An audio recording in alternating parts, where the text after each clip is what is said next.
America Venezuela మీద దాడి చేసి ప్రెసిడెంట్ నికోలస్ మదురోని తీసుకెళ్లింది. ఇదేంటి అని అంటే అమెరికా 200 ఏళ్ల క్రితం ప్రవేశపెట్టిన తన రూల్ని అనగా 1923 నాటి మోన్రో డాక్ట్రిన్ విధానం గురించి ప్రస్తావించింది. ఈ మోన్రో డాక్ట్రిన్ విధానం ప్రకారం వెస్ట్రన్ హెమిస్పియర్లో అనగా భూమిని 2 భాగాలుగా చూస్తే పడమర వైపు ఉన్న సగభాగంలో అమెరికా డామినేషన్ మాత్రమే ఉండాలి. అమెరికా ఇతర ప్రాంతాల్లో జోక్యం చేసుకోదు, అలాగే ఇతర దేశాల ఆధిపత్యం అమెరికాలో ఉండకూడదు అనేది ఈ విధానంలో ఉన్న రూల్. అయితే ఈ మోన్రో డాక్ట్రిన్ విధానాన్ని డొనాల్డ్ ట్రంప్ తనదైన శైలిలో మోడిఫై చేసి డూన్రో డాక్ట్రిన్గా మార్చేశాడు.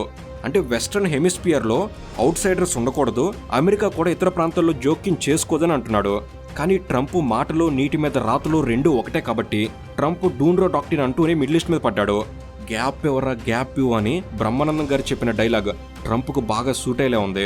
మొన్ననే మదురోని నార్కో టెర్రరిస్ట్గా ప్రకటించి అర్ధరాత్రి అరెస్ట్ చేసి తీసుకెళ్లాడు. మళ్ళీ గ్రీన్లాండ్ కావాలనే డిమాండ్ని బలంగా వినిపిస్తున్నాడు. ఇవి రెండూ చాలవన్నట్టు చాలా కాలంగా ఇరాన్ మీద కన్నేశాడు. నిజానికి అమెరికా ఇరాన్ మధ్య ఉద్రిక్తతలు చాలా కాలంగా కొనసాగుతున్నాయి. 2025 జూన్లో ఇజ్రాయెల్ ఇరాన్ మీద దాడి చేయడం, ఆ వెంటనే అమెరికన్ B-2 బాంబర్లు ఇరాన్ న్యూక్లియర్ ఫెసిలిటీ మీద దాడులు చేయడం జరిగింది. కాబట్టి ట్రంప్ రెండోసారి ప్రెసిడెంట్ అయిన తర్వాత ఇరాన్ అమెరికా మధ్య సంబంధాలు మరింత దిగజారాయి.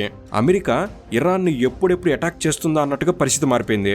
నిజానికి 2026 జనవరి 10న అమెరికా ఇరాన్ని అటాక్ చేసేందుకు సిద్ధపడింది.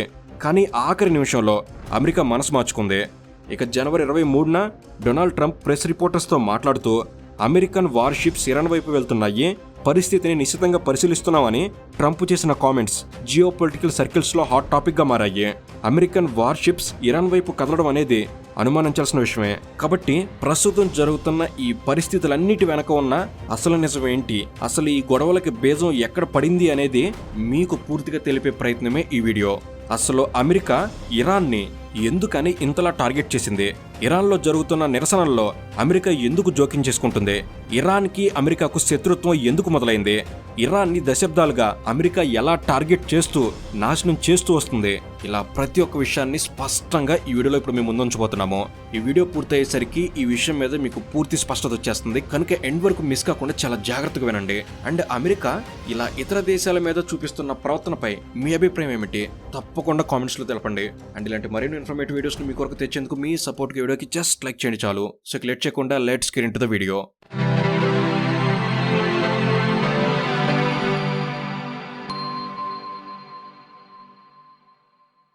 అన్ని మిడిల్ ఈస్ట్ దేశాల్లోకెల్లా ఇరాన్ కాస్త ప్రత్యేకం. నిజానికి మెజారిటీ మిడిల్ ఈస్ట్ దేశాలన్నీ సున్నీ ముస్లిం దేశాలు, కానీ ఇరాన్ మాత్రం ఒక షియా ముస్లిం దేశం. ఇస్లాంలో ఉన్న సున్నీ షియా అనే 2 వేరువేరు శాఖల గురించి మరేదైనా వీడియోలో డీటెయిల్గా మాట్లాడుకుందాం. ఇక్కడ సింపుల్గా ఒకటే గుర్తుపెట్టుకోండి, షియా సున్నీ అనగానే ఈ 2 ముస్లిం శాఖలకి పరస్పరం శత్రుత్వం ఉందని గుర్తుంచుకోండి. ఇక మిడిల్ ఈస్ట్ లో ఉన్న సున్నీ ముస్లిం దేశాలని డామినేటింగ్ చేస్తున్న కంట్రీ ఇరాన్ ఒక్కటే. ఇరాక్, పాకిస్తాన్ లో కూడా షియా ముస్లింలు ఉన్నారు, కానీ షియా ముస్లిం డామినేషన్ ఇరాన్ లో ఉన్నంతగా మరెక్కడ కనిపించదు. ఇరాన్ షియా ముస్లింల మెజారిటీ దేశం కావడంతో ఇరాన్ ని సున్నీ ముస్లిం మెజారిటీ దేశాలైన Saudi Arabia, UAE, Kuwait, Qatar, Turkey, Egypt ఇవన్నీ ఇరాన్ని కాస్త సపరేట్గా ట్రీట్ చేస్తాయి.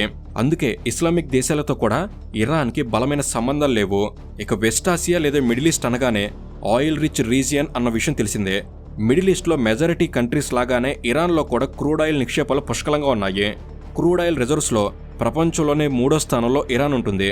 వరల్డ్ ఆయిల్ రిజర్వ్స్లో 12% రిజర్వ్స్ ఇరాన్లోనే ఉన్నాయి. ఆయిల్ మాత్రమే కాదు, జియోగ్రాఫికల్గా కూడా ఇరాన్ అనేది స్ట్రాటజికల్ లొకేషన్లో ఉంటుంది. ఇరాన్ మిడిల్ ఈస్ట్కి సౌత్ ఆసియాకు మధ్య వారధిగా ఉంటుంది. గల్ఫ్ ఆఫ్ ఒమెన్ని, పర్షియన్ గల్ఫ్ని కనెక్ట్ చేసే హర్మోజ్ స్ట్రైట్ మీద పూర్తి కంట్రోల్ ఇరాన్దే.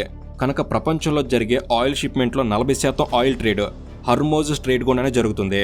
కాబట్టి oil reserves, oil trade, strategical location, geographical area, other resources like copper, iron, zinc, uranium ఇలాంటి అన్ని విషయాల్లో ఇరాన్కి ఇంపార్టెన్స్ అనేది ఉంది. అయితే ఇరాన్ పొలిటికల్ హిస్టరీ గమనిస్తే ఇరాన్ గతంలో బ్రిటిషర్స్ కంట్రోల్లో ఉండేది. 19వ శతాబ్దంలో ఇరాన్లో ఆయిల్ నిక్షేపాలు బయటపడ్డాయి. అప్పట్లో ఇరాన్ దేశాన్ని పర్షియా అని పిలిచేవారు. 1901లో ఆంగ్లో పర్షియన్ ఆయిల్ కంపెనీ ఏర్పాటైంది. ఇరాన్లో వెలికి తీసిన ఆయిల్ మీద వచ్చే లాభాల్లో 15% మాత్రమే ఇరాన్కి ఇచ్చేలా బ్రిటిష్ వారు ఒప్పందం చేసుకున్నారు. నిజానికి ఆ సమయంలో ఇరాన్ని పెహ్లావీ రాజవంశం పాలిస్తూ ఉండేది. ఆ ఒప్పందం ప్రకారం 1908 నుంచి ఇరాన్లో ఆయిల్ని వెలికితీయడం మొదలుపెట్టారు. అయితే 1941లో రెండో ప్రపంచ యుద్ధ సమయంలో ఆంగ్లో సోవియట్ ఇన్వెన్షన్లో భాగంగా పెహలావీ రాజవంశం మీద తిరుగుబాటు జరగడంతో ఇరాన్లో రాచరికవంతమైంది. కానీ 1951లో అప్పుడు ఇరాన్కి ప్రైమ్ మినిస్టర్ అయిన మహమ్మద్ మొసాదే ఇరాన్లోని ఆయిల్ కంపెనీలను నేషనలైజ్ చేశాడు. ఇరాన్ ప్రైమ్ మినిస్టర్ తీసుకున్న ఈ నిర్ణయంతో బ్రిటిష్ ఆయిల్ కంపెనీలు నష్టపోయాయి. బ్రిటిష్ ఎకనామీకి నష్టం జరగడంతో యూకే అమెరికాతో చేతులు కలిపి 1953లో ఇరాన్లో ప్రభుత్వం మీద తిరుగుబాటు జరిగేలా చేశారు. దాంతో ప్రజాస్వామ్యయుతంగా ఎన్నుకోబడ్డ మొస్సాదే ప్రభుత్వం కూలిపోయింది. అమెరికా, యూకేలు ఇరాన్లో ప్రజాస్వామ్య ప్రభుత్వాన్ని పడగొట్టి మళ్లీ పెహలావీ రాజవంశం చేతికి పగ్గాలు అప్పగించారు. ఆ తర్వాత బ్రిటిష్ పెట్రోలియం కంపెనీతో పాటు అమెరికన్ ఆయిల్ కంపెనీలు కూడా ఇరాన్లో క్రూడ్ ఆయిల్ని వెలికితీయడం మొదలుపెట్టారు. అలా 1954 నుంచి మళ్లీ ఇరాన్లో ఆయిల్ దోపిడీ మొదలైంది. అలా మరో 25 సంవత్సరాల పాటు ఇరాన్లో అమెరికా, బ్రిటన్లో ఆయిల్ని ఎంజాయ్ చేశాయి. పహ్లావీ రాజు షా మహమ్మద్ రజా పూర్తిగా అమెరికాకు, బ్రిటన్కి పప్పెట్టుగా మారిపోయాడు. ఈ 25 ఏళ్లలో దేశంలో వనరుల దోపిడీ విపరీతంగా జరిగింది. షా మహమ్మద్ రజా మీద వెస్టర్నైజేషన్, కరప్షన్ ఇలా అనేక ఆరోపణలున్నాయి. ఆ ఆరోపణలు చివరికి ఇరాన్ దేశంలో తిరుగుబాటు మొదలయ్యేలా చేశాయి. ఈ తిరుగుబాటు సందర్భంగా వేలాది మంది ఇరాన్ ప్రజలు యూకే, అమెరికా కంట్రోల్లో ఉన్న ఆయిల్ ఫీల్డ్స్లోకి వెళ్లి ఆయిల్ వెలికితీతను కూడా అడ్డుకున్నారు. దీన్ని బట్టి అర్థం చేసుకోవచ్చు ఇరాన్ ప్రజలు వెస్ట్రన్ ఆయిల్ దోపిడీని ఎంతలా అసహించుకున్నారనని. ఇక పెహలావీ రాజు షా మహమ్మద్ రజాకి వ్యతిరేకంగా జరుగుతున్న ఈ తిరుగుబాటును అడ్డుకోవడానికి అమెరికా ఎంతో ప్రయత్నం చేసింది. కానీ తిరుగుబాటు తీవ్రం కావడంతో పెహలావీ రాజు దేశం విడిచి అమెరికా పారిపోవాల్సి వచ్చింది. ఇక 1979 జనవరి 16న పెహలావీ రాజు రజా దేశం నుంచి పారిపోవడంతో ఇరాన్లో రాచరికం అంతమై ఇరాన్ ఇస్లామిక్ రిపబ్లిక్గా అవతరించింది. 1979 తిరుగుబాటు ఇరాన్లో రాచరికాన్ని మాత్రం అంతం చేయలేదు, ఇరాన్లో అమెరికా, యూకేలు చేస్తున్న ఆయిల్ దోపిడీని కూడా అంతం చేసింది. ఇక అయతుల్లా రొహల్లా ఖమేనీ అనే నాయకుడు ఇరాన్ సుప్రీం లీడర్గా బాధ్యతలు తీసుకున్నాడు. ఇతను ఇరాన్లోని ఆయిల్ రిసోర్సెస్ని నేషనలైజ్ చేసి ఇరాన్ నుంచి బ్రిటన్ పెట్రోలియం మరియు అమెరికన్ కంపెనీలను బయటకు పంపించాడు. ఇరాన్లో సొంతంగా నేషనల్ ఇరానియన్ ఆయిల్ కంపెనీ NIOCని స్టార్ట్ చేశాడు. ఖమేనీ ఇరాన్లో ఆయిల్ రిజర్వ్స్ నేషనలైజ్ చేసే సమయానికి ఇరాన్లో 40% ఆయిల్ యూకే, మరో 40% ఆయిల్ని USA దోచుకుంటూ ఉండేవి.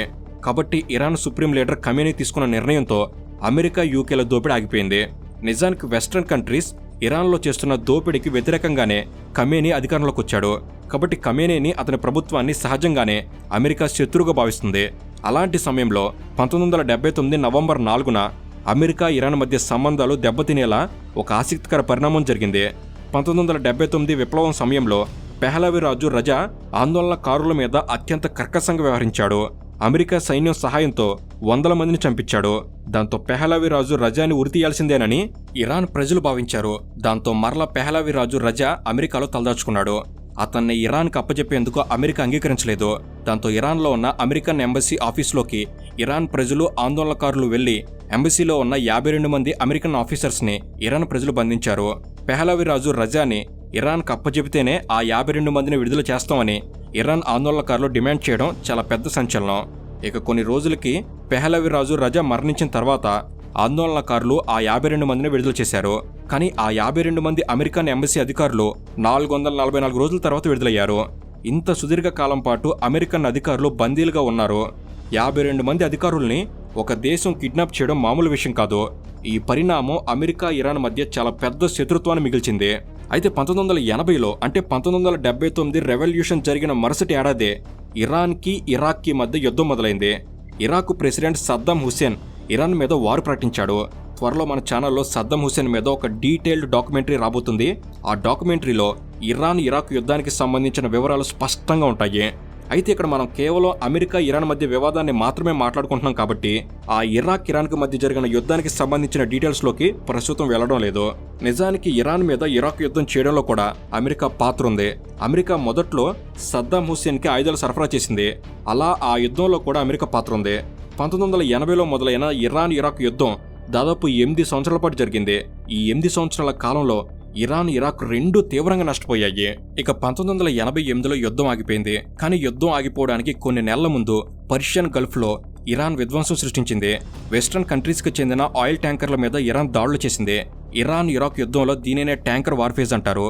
ఈ వార్ఫేజ్లో ఇరాన్ 400 ఆయిల్ ట్యాంకర్లను అటాక్ చేసింది. దాంతో అమెరికా, యూకేలు ఇరాన్ మీద ఆంక్షలు విధించడం మొదలుపెట్టాయి. అమెరికాకు ఇరాన్ నుంచి ఎలాంటి ఇంపోర్ట్స్ లేకుండా American president Ronald Reagan order pass చేశాడు. అమెరికా శాంక్షన్స్ విధించిన వెంటనే యూకే కూడా అదే పనిచేసింది. అమెరికా, యూకేలతో పాటు ఇతర వెస్ట్రన్ దేశాలు కూడా ఇరాన్ మీద ఆంక్షలు విధించాయి. అలా ఆ యుద్ధం ముగిసే నాటికి ఇరాన్కి భారీ నష్టమే కాకుండా ప్రపంచవ్యాప్తంగా అనేక దేశాలు ట్రేడ్ శాంక్షన్స్ విధించడం మొదలుపెట్టాయి. పైగా ఆ యుద్ధం ద్వారా ఇరాన్ చాలా విషయాలు అర్థం చేసుకుంది. మిడిల్ ఈస్ట్లో అమెరికా ఇన్ఫ్లుయెన్స్ బాగా పెరిగిపోయిందని, ఇరాన్కి ఇస్లామిక్ కంట్రీస్ కూడా సహాయం చేయలేవని, భవిష్యత్తులో ఇతర దేశాల నుంచి వచ్చే ప్రమాదం నుంచి ఇరాన్ తనను తాను కాపాడుకునే పరిస్థితులు కూడా లేదు అని ఈ విషయాలు ఇరాన్కి బాగా అర్థమయ్యాయి. కాబట్టి ఇరాన్ ఇక్కడే ఒక తప్పుడు ఆలోచన చేసింది. శత్రు దేశాలతో డైరెక్ట్ వార్ కాకుండా ప్రాక్సీ వార్కి దిగింది. ప్రాక్సీ వార్ అంటే పరోక్ష యుద్ధం అని అర్థం. ఇరాన్ శత్రు దేశాలతో డైరెక్ట్ వార్ చేయకుండా శత్రు దేశాల్లో టెర్రరిస్టులు ప్రోత్సహిస్తుంది. ప్రాక్సీ గ్రూపులను సృష్టించి ఫండింగ్ చేయడం, ఆయుధాలు సమకూర్చడం, మిలిటెంట్ ట్రైనింగ్ ఇవ్వడం లాంటివి చేయడం మొదలుపెట్టింది. యమన్ కేంద్రంగా పనిచేసే హౌతీ రెబల్స్ కావచ్చు, హిజ్బుల్లా లాంటి ఉగ్రవాద సంస్థల్ని ఇరాన్ సృష్టించింది. ఇరాన్ ఇలా ప్రాక్సీ గ్రూపులను సృష్టించడం ద్వారా ఉగ్రవాద కార్యకలాపాలను ప్రోత్సహిస్తుందని, వెస్టాసియా ప్రాంతంలో ఉద్రిక్తతలకి కారణం అవుతుందని అమెరికా ఇరాన్ మీద విమర్శలు చేయడం మొదలుపెట్టింది. ఇరాన్లో జరిగిన తిరుగుబాటు కావచ్చు, ఇరాన్ వ్యవహార శైలి ఇవన్నీ ఇతర అరబ్ దేశాలని ఆలోచించేలా చేశాయి. అసలే షియా, సున్నీ అనే విభేదాలున్నాయి. వాటికి తోడు ఇరాన్లో రాచరికం అంతమైనట్టే సౌదీ అరేబియాలో కూడా అంతం చేసే అవకాశాలు ఉన్నాయని సౌదీ అరేబియా భయపడింది. ఇక సౌదీ అరేబియా భయాన్ని మరింత పెంచడం కోసం ఇరాన్లో జరిగిన తిరుగుబాటు తరహాలో సౌదీ అరేబియాలో కూడా తిరుగుబాటు రాబోతుందని అమెరికా కొన్ని ఇంటెలిజెన్స్ రిపోర్ట్స్ తయారు చేసింది. దాంతో సౌదీ అరేబియా పూర్తిగా అమెరికా గుప్పిట్లోకి వెళ్లి ఇరాన్కు శత్రువుగా మారింది. ఒక సౌదీ అరేబియా మాత్రమే కాదు, మిడిల్ ఈస్ట్లో ఉన్న మెజారిటీ దేశాలన్నీ అమెరికా ఇన్ఫ్లుయెన్స్లోకి వెళ్ళిపోయాయి. ఖతార్, కువైట్, యుఏఈ, బెహ్రెయిన్ ఈ దేశాలన్నీ అమెరికన్ మిలిటరీ అంబ్రెల్లా కిందకు వెళ్ళాయి. ఇప్పటికీ సౌదీ అరేబియాకు అమెరికానే మిలిటరీ సపోర్ట్ ఇస్తుంది. ఖతార్, కువైట్, యుఏఈ, బెహ్రెయిన్ ఈ దేశాలన్నింటిలో అమెరికాకు మిలిటరీ బేస్లు, ఎయిర్ బేస్లు ఉన్నాయి. ఒక రకంగా చెప్పాలంటే మొత్తం మెజారిటీ మిడిల్ ఈస్ట్ ప్రాంతం అంతా అమెరికా కంట్రోల్లోనే ఉంది. అయితే 1989లో ఇరాన్ సుప్రీం లీడర్ ఖమేనీ మరణించాడు. ఆ తర్వాత ఆలీ ఖమేనీ అనే వ్యక్తిని సుప్రీం లీడర్గా ఎన్నుకున్నారు. అయితే అమెరికా ఇరాన్ని మిడిల్ ఈస్ట్లో ఒంటరిని చేయడం, ఇరాన్ మీద ఆంక్షలు విధించడం ఎన్ని చేసినా ఇరాన్ మాత్రం అమెరికాకు లొంగకుండా బలంగా నిలబడింది. అయితే మిడిల్ ఈస్ట్లో మెజారిటీ దేశాల్ని అమెరికా తన గుప్పిట్లో ఉంచుకోవడమే కాకుండా ఇజ్రాయెల్ అనే దేశాన్ని మిడిల్ ఈస్ట్లో పెంచి పోషించడం ద్వారా అమెరికా ఈ ప్రాంతంలో ఒక సరికొత్త సమీకరణకు ఆదింపోసింది. అరబ్ ప్రపంచంలో ఇజ్రాయెల్కి పవర్స్ ఇవ్వడం, ఇజ్రాయెల్ కూడా అత్యంత శక్తివంతమైన దేశంగా ఆవిర్భవించడంతో అరబ్ దేశాలు తట్టుకోలేకపోయాయి. మరీ ముఖ్యంగా పాలస్తీనా, లెబనాన్, సిరియా, జోర్డాన్ ఈ దేశాలు ఇజ్రాయెల్ని ప్రమాదంగా భావించే పరిస్థితి కూడా వచ్చింది. పైగా Israel nuclear power country. Middle east మీద పట్టు కోసం అమెరికా ఇజ్రాయెల్ను ఉపయోగించుకుంటూ ఉంటుంది. సిరియాలో అమెరికా ప్రభుత్వాలను పడగొట్టిన ఉదంతం ప్రపంచం మొత్తానికి తెలుసు. కాబట్టి అమెరికాస్ నుంచి బయటకు వచ్చి మొదటగా యూరోప్ మీద దృష్టి పెట్టింది. ఆ తర్వాత యూరోప్ మీదుగా ఆసియాను కంట్రోల్ చేయాలని చూస్తే రష్యా అడ్డుగోడగా మారింది. దాంతో American foreign interest middle east మీద పడ్డాయి. మిడిల్ ఈస్ట్ అనేది ఆయిల్ రిచ్ రీజియన్ కావడంతో అమెరికన్ ఎకనామిక్ ఇంట్రెస్ట్ కూడా డెవలప్ అవుతూ వచ్చింది. ఫైనల్గా అమెరికా మిడిల్ ఈస్ట్ని కంట్రోల్లోకి తెచ్చుకుంది. అమెరికా మిడిల్ ఈస్ట్ మీద పట్టు సాధించే క్రమంలో అనేక దారుణాలకు పాల్పడింది అని చెప్పడానికి ఎలాంటి సందేహం అవసరం లేదు. సిరియాలో ISIS గురించి మాట్లాడుకున్నా, ఇరాక్లో సద్దం హుసేన్ గురించి మాట్లాడుకున్నా, లేదా లిబియాలో గడాఫీ గురించి చెప్పుకున్నా, యమన్ సివిల్ వార్ గురించి ప్రస్తావించినా, దేని గురించి మాట్లాడుకున్నా మిడిల్ ఈస్ట్లో అమెరికా ఇన్వాల్వ్మెంట్ అనేది దశాబ్దాలుగా కొనసాగుతూ వస్తుంది. ఇప్పుడు చెప్పిన ఉదాహరణలకి ఒక్కో దానికి ఒక్కో కథ ఉంది. అమెరికా తన మాట వినని దేశాల్లోని ప్రభుత్వాలని, పాలకుల్ని ఎలా కూల్చేస్తుంది, ఎలా చంపేస్తుంది అనే దానికి ఈ మిడిల్ ఈస్ట్ దేశాలే ఉదాహరణలో. అలా అమెరికా అవకాశం వచ్చినప్పుడల్లా ఇరాన్ మీద కూడా పట్టు నిలుపుకోవాలని ప్రయత్నాలు చేస్తూనే ఉంది. కానీ అమెరికా ప్రయత్నాలని ఇరాన్ తిప్పి కొడుతూనే ఉంది. అలా అమెరికా, ఇరాన్ల మధ్య శత్రుత్వం దశాబ్దాలుగా కొనసాగుతూ వస్తుంది. అలాగే మిడిల్ ఈస్ట్లో అమెరికన్ ఇంట్రెస్ట్లకు అతిపెద్ద సవాలుగా ఇరాన్ మారిపోయింది. ఉదాహరణకి ఇరాన్, ఇజ్రాయెల్ విషయమే తీసుకుంటే మిడిల్ ఈస్ట్లో ఇజ్రాయెల్ను వ్యతిరేకించే దేశాలకి, సంస్థలకి ఇరాన్ సహాయం చేస్తూ ఉంటుంది. ఇజ్రాయెల్ మీద దాడి చేసిన హమాస్కి ఇరాన్ చాలా కాలంగా ఆయుధ సహాయం, ఆర్థిక సహాయం చేస్తూ వస్తుంది. లెబనాన్, సిరియా, జోర్దాన్లో ఉన్న ఇజ్రాయెల్ వ్యతిరేక సంస్థలకి ఇరాన్ నుంచి సహాయం లభిస్తుంది. యమన్లో ఉన్న హౌతీ రెబల్స్కి కూడా ఇరాన్ నుంచి సహాయం లభిస్తుంది. ఇలా ఇరాన్ అమెరికన్ ఇంట్రెస్ట్కి కౌంటర్ ఇంట్రెస్ట్ డెవలప్ చేస్తూనే ఉంది. అయితే అరబ్ వరల్డ్లో ఉన్న షియా, సున్నీ డిఫరెన్స్ అమెరికాకు బాగా ఉపయోగపడుతుంది. షియా మెజారిటీ దేశం ఇరాన్ని టార్గెట్ చేయడం ద్వారా, ఇరాన్ విధానాలు తప్పుడు విధానాలని పదే పదే ప్రూవ్ చేయడం ద్వారా ఇరాన్ని అమెరికా ఒంటరిని చేసేసింది. అమెరికా, ఇరాన్ మధ్య ఉన్న వైర్యం మీద ఇప్పటికే మీకు క్లారిటీ వచ్చేసిందని అనుకుంటున్నాం. ఇక దశాబ్దాలుగా అమెరికా ఇరాన్ని ఎలా దెబ్బ కొడుతుంది అనే విషయాలు గమనిస్తే అమెరికా వద్ద ఉన్న అతిపెద్ద ఆయుధం ట్రేడ్. ఈ మధ్య ఈ ట్రేడ్ అనే వెపన్ని ట్రంప్ ప్రతి ఒక్కరి మీద ఉపయోగిస్తున్నాడు. కానీ అమెరికన్ ఇంట్రెస్ట్కి వ్యతిరేకంగా వెళ్లే దేశాల మీద ట్రేడ్ శాంక్షన్స్ అనే ఆయుధాన్ని వాడడం అమెరికాకు బాగా అలవాటు. నిజానికి అమెరికా ఈ విషయం మీద ఏకంగా చట్టమే చేసింది. Countering America's adversaries through sanctions act అనే చట్టం అమెరికాలో అమల్లో ఉంది. దీన్నే సింపుల్ గా కాట్సా యాక్ట్ అని అంటారు. 2017లో ఈ చట్టం అమల్లోకి వచ్చింది. కానీ అమెరికన్ బ్లడ్ లో ఈ కాస్టా చట్టానికి సంబంధించిన మూలాలున్నాయి. సింపుల్ గా చెప్పాలంటే అమెరికాను వ్యతిరేకించే దేశాల మీద ఆంక్షలు విధించడం అమెరికాకు బాగా అలవాటు. ఇరాన్ విషయంలో కూడా ఇదే జరిగింది. 1979లో అమెరికన్ ఎంబసీకి చెందిన 52 మంది అధికారుల్ని హోస్టేజ్లుగా బంధించినప్పటి నుంచి అమెరికా ఇరాన్ మీద శాంక్షన్స్ విధిస్తూనే ఉంది. 1984లో అప్పటి అమెరికన్ ప్రెసిడెంట్ అయిన రొనాల్డ్ రేగన్ కావచ్చు, 1995లో బిల్ క్లింటన్ కావచ్చు, ఇలా అమెరికాలో అధ్యక్షులు మారుతున్నా కూడా అమెరికా ఇరాన్ మధ్య ఆంక్షలు మరింత ఎక్కువయ్యాయే తప్ప ఎప్పుడూ తగ్గింది లేదు. ఇక 2010లో Obama comprehensive Iran sanctions accountability and divestment అనే చట్టం చేశారు. ఈ చట్టం ఇరానియన్ పెట్రోలియం ఇండస్ట్రీకి చాలా పెద్ద ఎదురుదెబ్బ. ఇరాన్లో పెట్టుబడి పెట్టకుండా, ఇరాన్ నుంచి ఎవరో ఆయిల్ కొనకుండా చేసేలా ఈ చట్టం తయారు చేశారు. ఇరాన్లో పెట్టుబడులు పెట్టిన కంపెనీల మీద ఆంక్షలు అమలయ్యే విధంగా చట్టం చేయడంతో గ్లోబల్ ఆయిల్ కంపెనీలు ఇరాన్ నుంచి బయటకు రావాల్సి వచ్చింది. ఈ ఆంక్షలు ఇరాన్ ఆయిల్ ఎక్స్పోర్ట్స్ని తీవ్రంగా దెబ్బతీశాయి. 50% ఇరానియన్ ఆయిల్ ఇంపోర్ట్స్ పతనమయ్యాయి. నిజానికి అమెరికా ఇరాన్ మీద ఆంక్షలు విధించడం ఇండియా లాంటి దేశాలకు తీవ్రంగా నష్టం కలిగిస్తుంది. ఇరాన్ ప్రపంచంలోనే అత్యధిక ఆయిల్ నిక్షేపాలున్న దేశాల్లో 3వ అతిపెద్ద దేశం. ఆయిల్ మార్కెట్లో ఇరాన్ని ఆంక్షలతో అడ్డుకుంటే వరల్డ్ ఆయిల్ సప్లై మీద తీవ్రంగా ప్రభావం పడుతుంది. ఆయిల్కి డిమాండ్ ఏర్పడి ధరలు విపరీతంగా పెరిగే అవకాశాలున్నాయి. 2010 తర్వాత ఇంటర్నేషనల్ మార్కెట్లో ఆయిల్ ప్రైజెస్ విపరీతంగా పెరిగాయి. అప్పట్లో బ్యారెల్ క్రూడ్ ఆయిల్ $130 నుంచి $140 వరకు ధర పలికింది. ఇలాంటి పరిణామాల వల్ల ఆయిల్ ఇంపోర్ట్స్ మీద ఆధారపడ్డ ఇండియా లాంటి దేశాలు కూడా తీవ్రంగా నష్టపోయాయి. ఇరాన్ ఆర్థిక వ్యవస్థలో కూడా పతనం మొదలైంది. ఇరాన్ అత్యధిక ఆయిల్ రిజర్వ్స్ ఉన్న దేశాల్లో ఒకటైనప్పుడు ఇరాన్ ధనిక దేశంగా ఉండాలి. కానీ అమెరికా మొదటి నుంచి ఇరాన్ని శాంక్షన్స్ పేరుతో ఇబ్బందులకు గురిచేయడం, ఆయిల్ వనరులు ఉన్న వాటిని ఉపయోగించుకునే వెసులుబాటు ఇవ్వకపోవడంతో ఇరాన్ ఆర్థికంగా పతనం కావడం మొదలైంది. అయితే అమెరికా లాంటి సూపర్ పవర్ ఇరాన్ని ఇంతలా ఇబ్బంది పెడుతుంటే ప్రపంచవ్యాప్తంగా అమెరికా తమ విధానాలకి అడ్డుపడే దేశాల విషయంలో ప్రవర్తిస్తున్న తీరును గమనించిన తర్వాత ఇరాన్ ఒక భారీ ఆలోచన చేసింది. ఇరాన్ కూడా న్యూక్లియర్ రీసెర్చ్ని మరింత ముందుకు తీసుకెళ్లి న్యూక్లియర్ ఎన్రిచ్మెంట్ని వెపన్ గ్రేడ్ వరకు డెవలప్ చేయాలని భావించింది. ఇరాన్ చేస్తున్న న్యూక్లియర్ రీసెర్చ్ను అడ్డుకునే ప్రయత్నంలో భాగంగా అమెరికా 2015లో ఇరాన్తో చర్చలు జరిపింది. Joint comprehensive plan of action అనగా JCPOA అనే పేరుతో అమెరికా ఇరాన్ మధ్య ఒప్పందం జరిగింది. ఈ ఒప్పందానికి కట్టుబాటుగా ఇరాన్ న్యూక్లియర్ రీసెర్చ్ను నిలిపివేసింది. నిజానికి ఇరాన్ ఆ ఒప్పందానికి అంగీకరించక తప్పని పరిస్థితి ఏర్పడింది. అమెరికా ఆంక్షల వల్ల ఆర్థిక వ్యవస్థ పతనం అవుతుంది కాబట్టి ఆర్థిక వ్యవస్థ దుస్థితిని దృష్టిలో ఉంచుకొని అమెరికా ప్రతిపాదించిన JCPOAకు అంగీకరిస్తూ ఇరాన్ సంతకం చేసింది. కానీ 2017లో ఒబామా పదవీకాలం ముగియడం, ట్రంప్ మొదటిసారి ప్రెసిడెంట్ కావడంతో ఇరాన్ అమెరికా మధ్య సంబంధాలు మళ్లీ దెబ్బతిన్నాయి. ట్రంప్ 2018లో JCPOA అగ్రిమెంట్ని రద్దు చేస్తున్నట్టు ప్రకటించాడు. దాంతో ఇరాన్కి మళ్లీ ఆర్థిక కష్టాలు మొదలయ్యాయి. అమెరికా మళ్లీ ఆంక్షలు విధించడంతో ఇరాన్ 2018లో న్యూక్లియర్ రీసెర్చ్ని మళ్లీ మొదలుపెట్టింది. ట్రంప్ ఫస్ట్ టర్మ్లో ఇరాన్ని విపరీతంగా ఇబ్బందులకు గురిచేశాడు. ఇరాన్ నుంచి ఆయిల్ కొనుగోలు చేసే దేశాల మీద కూడా ఆంక్షలు విధిస్తామని హెచ్చరించడంతో అనేక దేశాలు ఇరాన్తో ఆయిల్ ట్రేడ్ని ఆపేయాల్సి వచ్చింది. ఇలా అమెరికాకు భయపడి ఆయిల్ ట్రేడ్ ఆపేసిన దేశాల్లో ఇండియా కూడా ఉంది. 2019-20 ఫైనాన్షియల్ ఇయర్లో ఇండియా ఇరాన్ నుంచి $987 మిలియన్ ఆయిల్ని పర్చేస్ చేసింది. కానీ 2020-21 ఫైనాన్షియల్ ఇయర్ వచ్చేసరికి ఇరాన్ నుంచి ఇండియాకు కేవలం $12 మిలియన్ ఆయిల్ మాత్రమే ఇంపోర్ట్ అయింది. ఒకే ఒక్క సంవత్సరంలో ఇండియా ఇరానియన్ ఆయిల్ ఇంపోర్ట్స్ని ఆల్మోస్ట్ 92% వరకు కట్ చేసింది.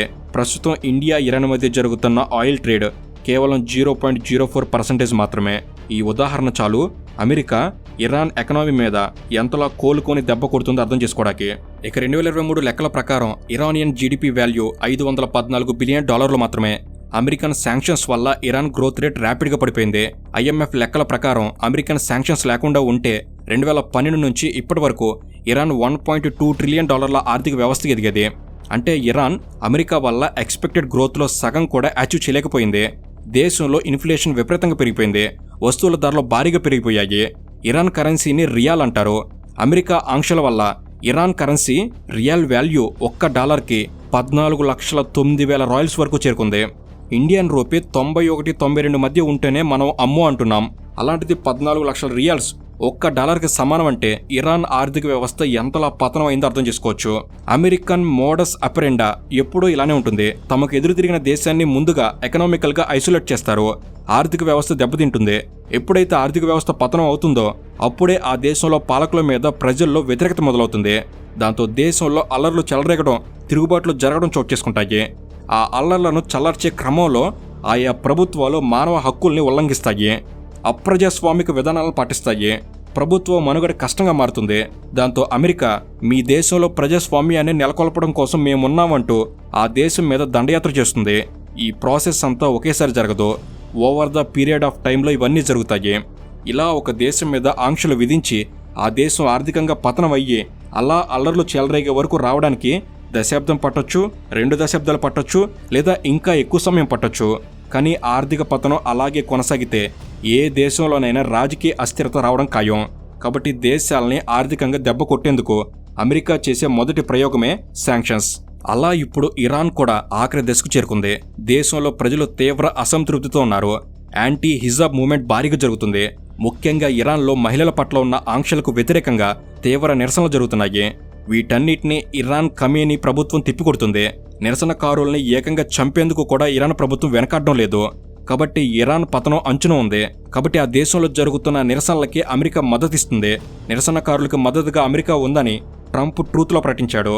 అలా ఇరాన్ ఇంటర్నల్ మ్యాటర్స్లో అమెరికా జోక్యాన్ని ఇరాన్ కూడా సహించలేకపోతుంది.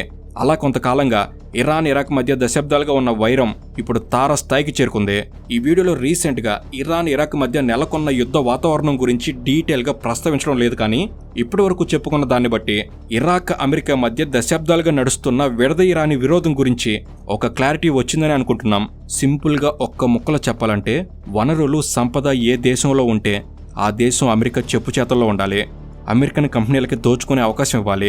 లేదంటే అమెరికా ఆ దేశాన్ని పగబట్టి ప్రభుత్వాలు పతనం అయ్యే వరకు ఆ దేశాన్ని టార్గెట్ చేస్తూనే ఉంటుంది. ఇరాన్ ఒక్కటే అందుకు ఉదాహరణ కాదు, వెనుజులాలో కూడా జరిగింది ఇదే. సో ఇది ఫ్రెండ్స్, ఈ విషయంపై మీ అభిప్రాయం ఏమిటి తప్పకుండా కామెంట్స్లో తెలపండి. అండ్ ఇలాంటి మరెన్నో ఇన్ఫర్మేటివ్ వీడియోస్ ఇక నుంచి వెంటనే మన ఛానల్లో రాబోతున్నాయి. ప్రతిదీ మీ వరకు చేరేందుకు, ఏది మిస్ కాకుండా ఉండేందుకు తప్పకుండా మన తెలుగు ఛానల్ని సబ్స్క్రైబ్ చేసుకుని బెల్ని రెడీగా పెట్టుకోగలరు. Thank you for watching. Have a good day.